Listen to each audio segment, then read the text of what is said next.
How to make chocolate. Chocolate companies invest millions of dollars into tools and machinery to turn bitter cocoa beans into delicious chocolate bars. With a little elbow grease, however, you can turn your kitchen into a miniature chocolate factory. Try either of the two following methods outlined after the jump to make your own homemade chocolate. Powder method: prep time, 15 minutes. Cook time, 10-12 hours, active cook time, 10 minutes. Total time, 12 hours. Ingredients: cocoa powder method, beginner. 2 cups, 220 grams, cocoa powder. 3/4 cup, 170 grams, butter, softened at room temperature. Half cup, 100 grams, sugar. 2/3 cup, 150 milliliters, milk, room temperature. 1/4 cup, 30 grams, powdered sugar. 1 cup, 235 milliliters, water. Cocoa bean method, advanced. Cocoa beans, 1 pound or half a kilogram is a good amount to start with. You can also buy cocoa nibs and skip steps 1 and 2. Cocoa butter. Non-fat cocoa powder. Sugar. Lecithin. 1 vanilla pod, optional. Cocoa powder method. Place the water in a pot and heat it. Keep it below boiling. Combine the cocoa powder and softened butter in a bowl. Cream together until you have a smooth paste.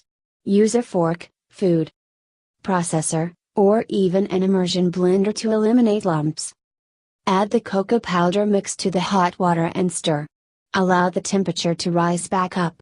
Again, it should be hot but not boiling. Pour the hot mixture into a bowl. Sift the powdered sugar in a separate bowl. Eliminate as many clumps as you can. Stir the sugar mixture into the hot cocoa. Mix. Add milk. Blend until smooth. Pour the mixture in thin layers across the bottoms of various containers.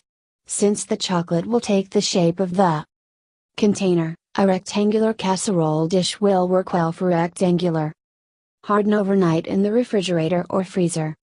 Cocoa bean method. Roast the cocoa beans. Roasting the beans will improve the flavor of the chocolate, in addition to sterilizing them and making cracking easier. Here's what you need to know. Lay the beans in a single layer across a baking sheet. Start off with an 18-minute roast in a preheated oven at 120 degrees Celsius. 250 degrees Fahrenheit. They'll be ready when they start to crack and when they actually taste like chocolate, but let them cool before tasting. In general, expose the beans to an initial high temperature, then to lower the temperature gradually. Stop roasting when the beans start to crack, but not burn. You can accomplish this in your oven or by using a store-bought roaster. The temperature and duration will depend on how many beans you're roasting, but try 5 to 35 minutes at temperatures between 120 and 160 degrees Celsius, 250 to 325 degrees Fahrenheit. For roasting larger quantities of cocoa beans, you may want to invest in a drum, which is rotated over a gas grill. See the tips and warnings below about roasting. Crack the beans. After roasting, the beans must be cracked into nibs and winnowed, during which the husks, chaff, are removed. For small batches, crack the beans with a hammer and remove the husks, which should be loose after proper roasting, by hand. For larger batches, use a coarse, Corona-type mill or purchase a specialized mill to crack the beans into nibs. In case you were wondering, a meat grinder doesn't work. Winnow the nibs. Once you've cracked the beans, get rid of the leftover husks. Stir the beans gently with your hands or a spoon as you blow on them with a hairdryer or small shop vac until the husks are gone. Grind the nibs into cocoa liquor. You will need equipment strong enough to liquefy the nibs and separate the remaining husks. General food processors, Vitamix, coffee grinders, burr and blade, meat grinders, manual and electric, mortar and pestles, and most juicers will not work. You may need to experiment to find equipment that gets the job done. Many home chocolatiers find success with a Champion juicer. Feed the nibs into the grinder, juicer one handful at a time. Being sure to push them in gently, not forcefully, or else the motor may overheat. Cocoa liquor will come through the screen and a mixture of husks and liquor will find its way through the spout. Feed this mixture through the juicer again, until only the husks come through the spout. Measure out the other ingredients you'll need. Weigh the cocoa liquor in grams using a kitchen scale. You will use this measurement to determine how much of the other ingredients you will add. If you don't have a kitchen scale, you can eyeball the proportions, which should be as follows: 1. Cocoa butter, up to 20% as much as there is cocoa liquor. Sugar, anywhere from 15 to 20%, bittersweet, to 75 to 80%, very sweet milk chocolate, as much as there is cocoa liquor. Non-fat milk powder, for milk chocolate, use the same volume, not weight, as the cocoa liquor, or slightly less. Vanilla, optional, split the pod and soak it in the cocoa butter for an hour. Conch and refine the chocolate. By definition, conching affects the characteristic taste, smell and texture of the chocolate, while refining reduces the size of the cocoa solids and sugar crystals. Both processes can be applied at the same time with a powerful wet grinder. Success has been reported with a Spectratin Milliner, also called the Stone Chocolate Milliner. How you conch and refine the chocolate will depend on what equipment you use, but here are guidelines for the Spectratin Milliner. Melt the chocolate and the cocoa butter in the oven to about 50 degrees Celsius, 120 degrees Fahrenheit. Combine with non-fat dry milk powder, sugar, and lecithin. Pour the chocolate mixture in the grinder, periodically pointing a hairdryer at it for 2-3 minutes to keep the chocolate melted during the first hour, until the friction created by grinding keeps the chocolate liquid without additional heat being needed. Continue refining for at least 10 hours and no more than 36 hours, until the chocolate tastes smooth and balanced, but be sure not to over-refine, or it will get gummy. To take a break from refining, for example, at night while you're sleeping, see warnings, turn off the grinder, put the covered bowl into an oven that's preheated to 65 degrees Celsius, 150 degrees Fahrenheit, but turned off, and leave it there overnight. It shouldn't solidify, but if it does, take the cover off and turn the oven on to about 65 to 80 degrees Celsius, 150 to 175 degrees Fahrenheit, until the chocolate melts. Be careful not to let the bowl itself melt, though. Temper the chocolate.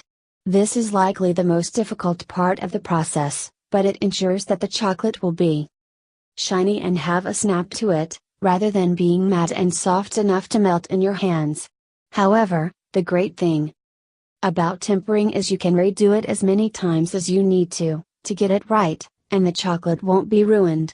The most important thing is that you do not let any moisture in the chocolate, or it will be ruined.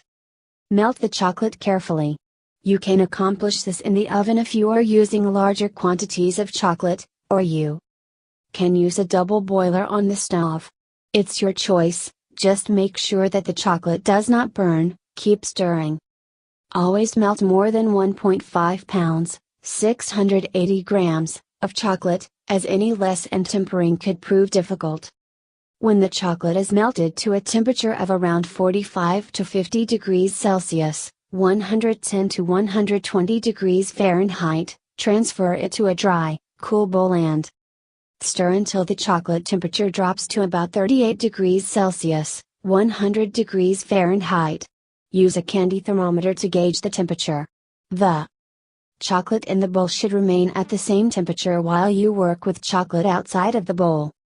Pour about 1/3 of the contents out of the bowl onto a hard, non-porous countertop or other surface, granite or marble works best. Spread the chocolate out with the spatula, and then bring it all back together. Continue doing this until the chocolate is about 30 degrees Celsius, 85 degrees Fahrenheit, which should take about 10-15 minutes. By the time the chocolate cools down to that point, the chocolate should be a thick, gooey mass. Add some of the 38 degrees Celsius, 100 degree Fahrenheit, chocolate from the bowl to get the chocolate workable again. Gently work the chocolate around.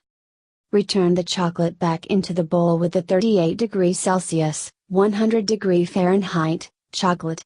Stir it gently, and try not to create bubbles. Check the chocolate's temperature. You want it around 32 degrees Celsius, 90 degrees Fahrenheit, but never over 33 degrees Celsius, 92 degrees Fahrenheit. Anything higher than this, and you may need to temper the chocolate again. Alternatively, you can purchase a tempering machine on the internet for $300 USD 400. Mold the chocolate while it is still at about 32 degrees Celsius, 90 degrees Fahrenheit. Pour the chocolate into the molds, being careful not to spill. Some people find it effective to use a large syringe to place chocolate in the mold, but you may find it easy enough to just pour with a steady hand. When all of the chocolate has been added to the molds, you may either freeze, refrigerate, or let the chocolates harden at room temperature. There's no right way to do it, choose whatever method works best for you. However, you might be influenced by room temperature if you live in a warmer climate, in which case finding a cooler spot for hardening the chocolate will be essential. Remove the chocolate from the molds after it has hardened. The molded chocolate should have a glossy appearance and should snap cleanly in two. If you are unsatisfied with your chocolate, you may retemper the chocolate as long as the chocolate remains dry and you have it burned.